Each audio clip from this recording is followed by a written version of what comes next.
અને એવાને મૂકીને આપણે બીજું બધી માળાઓ ફેરવા ગયું.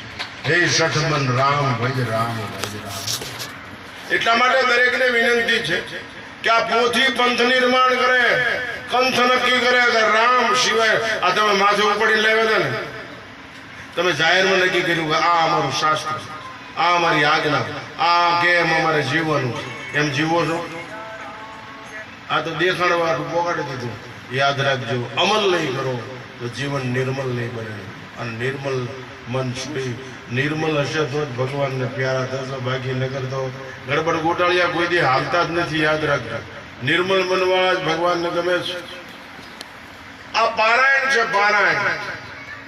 સત્યપરાયણ બનો, ધર્મપરાયણ બનો, રાષ્ટ્રપરાયણ બનો, પ્રકૃતિપરાયણ બનો, પ્રેમપરાયણ, સદગુણપરાયણ બનો, પ્રેમપરાયણ બનો. આ પારાયણ છે. અને પારાયણ કરો આપણે પારાયણ